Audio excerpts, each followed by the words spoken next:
নমস্কাৰ বন্ধু বান্ধৱীসকল। আজি মই আপোনালোকক কণীৰ এটা সহজ ৰেচিপি দেখুৱাম। ইয়াৰ বাবে মই লৈছোঁ 2টা কণী আৰু 3টা আলু। আলুকেইটা সৰু সৰুকৈ কুটি আৰু কণী 2টা একে লগ কৰি কুকাৰত দি লৈছোঁ, সিজাই ল'ম। ইয়াতে অলপ নিমখ দিছোঁ।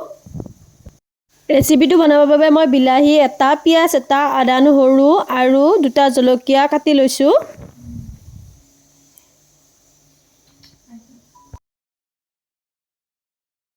আলু আৰু কণী সিজোৱা হৈ গ'ল। এতিয়া ঠাণ্ডা কৰি বাকলাই লৈছোঁ। কণীটো মই ফালি ফালি বনাম আজি। এয়া 4 ফাল কৰি লৈছোঁ। ইয়াত অলপ নিমখ দিছোঁ আৰু অকণমান হালধি দিম।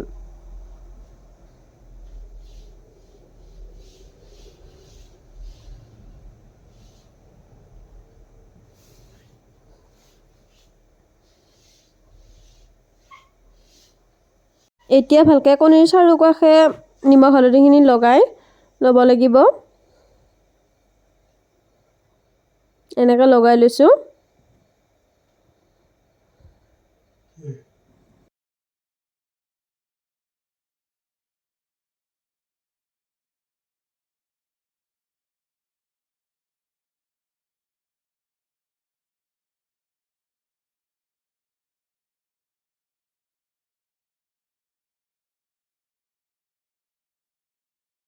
গেছত কেৰাহীটো বহাই থৈ দিছিলোঁ, গৰম হৈছে। এতিয়া আমি তাত তেল দিম।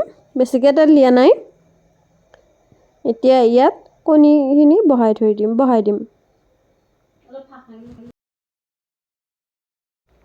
এতিয়া কণীখিনি এটা চাইড হৈ গ'ল, ওলোটাই দিব লাগিব।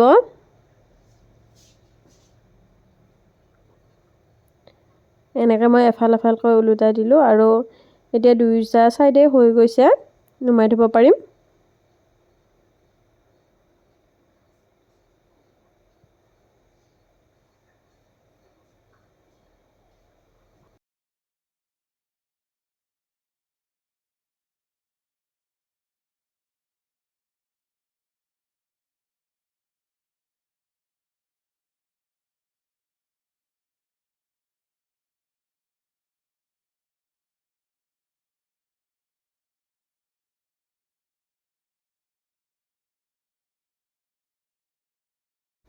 কণী ভজা হোৱাৰ পিছত আলুখিনি এনেকৈ কৰচেৰে সৰু সৰু কৰি লৈছোঁ। এতিয়া এইখিনি আলু ভাজি ল'ম। কণী ভজাৰ তেল আছিলে তাতে বহাই দিব পৰা যাব। ইয়াত তেল গৰম হৈ আছে। এতিয়া ইয়াত আলুখিনি বহাই দিম।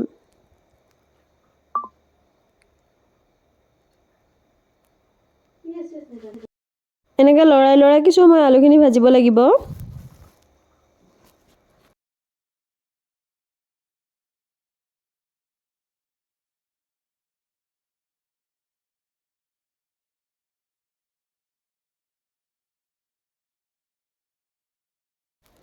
আলুখিনি কিছু ভজা হোৱাৰ পিছত এতিয়া আপুনি ইয়াত নিমখ আৰু হালধি দিব।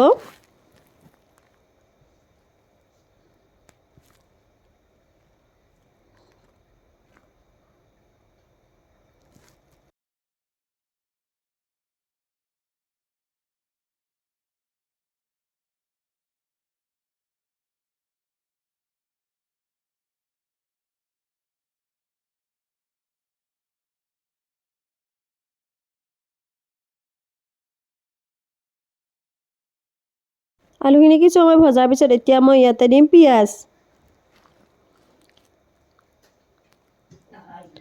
পিঁয়াজটো কিছু সময় লৰাই লৈ এতিয়া ইয়াতে বিলাহী দি দিছোঁ আৰু এনেকৈ কিছু সময় ভাজিব লাগিব।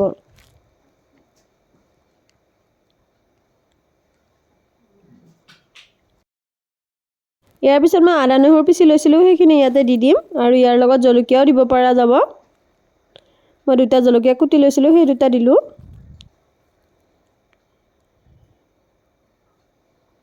এতিয়া কিছু সময় ভাজিব লাগিব এনেকৈ।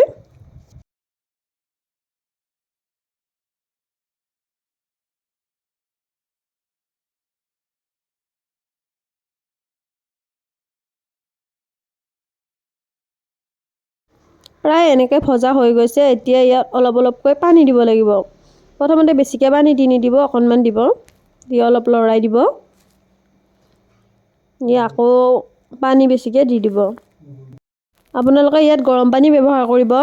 ঠাণ্ডা পানী ব্যৱহাৰ কৰিলে সোৱাদটো ভাল নালাগিব, গৰম পানী ব্যৱহাৰ কৰিলে ভাল হয়। এতিয়া এনেকৈ উতলিব দিব লাগিব কিছু সময়। মোৰ উতলা কিছু হৈ গ'ল। এতিয়া ইয়াত কণী কেইটা দি দিম আৰু কিছু সময় উতলিব দিব লাগিব কণী দিয়াৰ পিছত। এতিয়া মোৰ কণীৰ ৰেচিপি তৈয়াৰ হৈ গ'ল। ভিডিঅ'টো শেষলৈকে চোৱাৰ বাবে ধন্যবাদ।